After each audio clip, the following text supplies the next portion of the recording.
Dan Illman, Mike Beer, race number 8 at Del Mar on Saturday is the Grade 2 Yellow Ribbon Handicap. We're going a mile and a 16th on the turf for fillies and mares, one of 2 graded races at Del Mar on Saturday. Play them both. Play the Whitney card, play the West Virginia Derby Day card, play the Hambletonian card this weekend with your DRF Bets account. And it's easy. You sign up and use the promo code HELLO. Let's take a look at the field for the Grade 2 Yellow Ribbon Handicap. Fillies and mares going 8.5. And the story starts with the number 4, Vasilika. She's won 17 of 32 races. She's won her last 4. She's won 12 of her last 13. I believe she's won 13 of her last 15, if my math is correct. You and I think this is the time to beat her, though. Why? She looked good in the Gamely. Yeah. I don't know. I mean, it's just one of those things where it gets harder and harder, I think, to play against her every time she runs. I don't have any real knocks on her, Dan. We'll see what she does here. It's been a little bit of a break since the Gamely. This is a pretty good field. I mean, there are some good horses in here. Maybe she just wins again. But if she's going to be around even money, I'll take a shot against her. Let's take a look at the Timeform U.S. pace projector for this race. You've got Valedictorian in this race.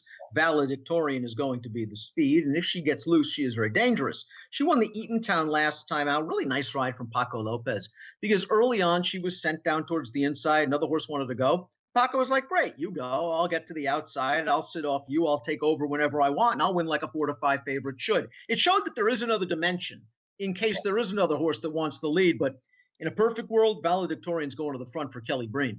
Yeah, you got to use her speed and just see what happens. I mean, if they're going to ship her all the way out here to take on, some really good horses, then you just have to let her do her thing and see what happens. She's been very good, Dan.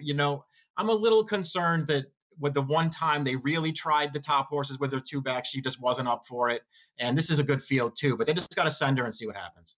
When Bo Recall was racing in Southern California earlier in her career, she was solid. Graded stakes winner, but we knew what we were getting. Inconsistency, lots of minor awards.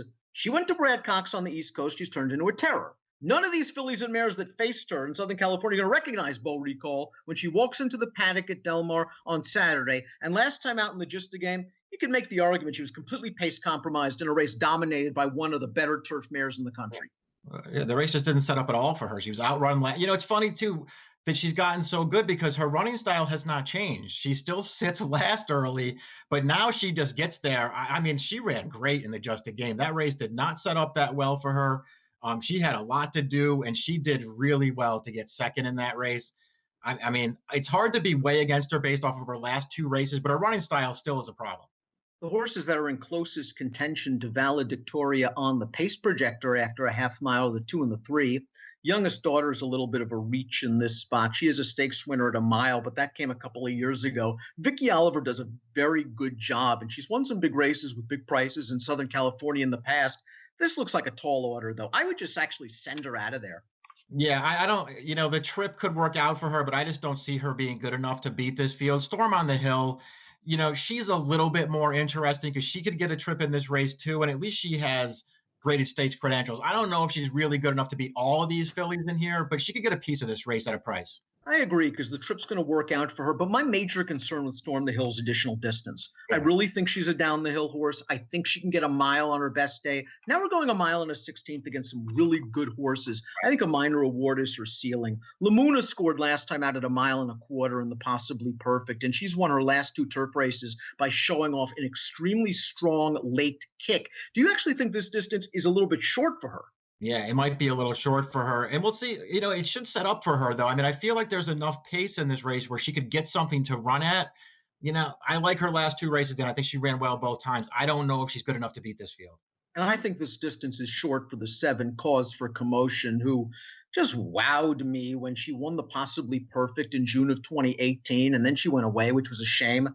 And then she wowed me when she won the Santa Barbara 3 starts back, going a mile and a half.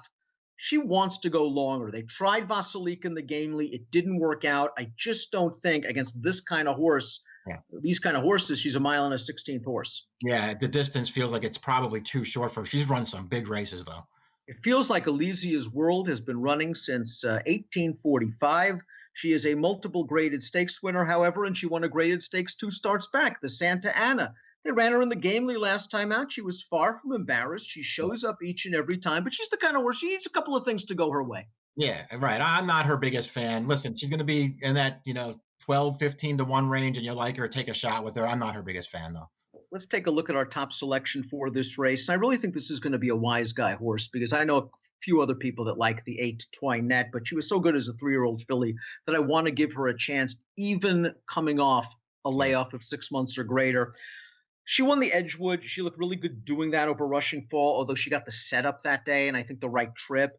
The Belmont Oaks, she was injured in that race, so I don't really fault her for that. That Autumn Mist to me was the best I've ever seen her look, where she just cruised up outside and just kept right on going. It's an argument. There are a lot of people that are going to be dubious as to whether she can run that race or anything close to it off a long layoff. But if she comes back big and strong for Neil Drysdale, Vasilike and the others, they might be in for a long afternoon. Yeah, I don't have anything to add to that. She was good prior to the Autumn Miss. And as you point out, her Edgewood was a quality win against good horses, but everything sort of broke her way that day.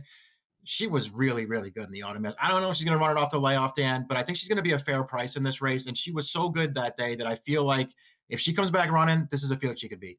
I'm using her over Bo Recall. 8-1. Maybe I'll try to hold Valedictorian on for third. 8-1-6 for me. I hate to play against Vasilika. I'm going to try to do so here. I know. I hate playing against her too because I keep doing it and she keeps winning. I went 8-4-1 in this race. The Grade 2 Yellow Ribbon Handicap anchors a strong card at Del Mar on Saturday.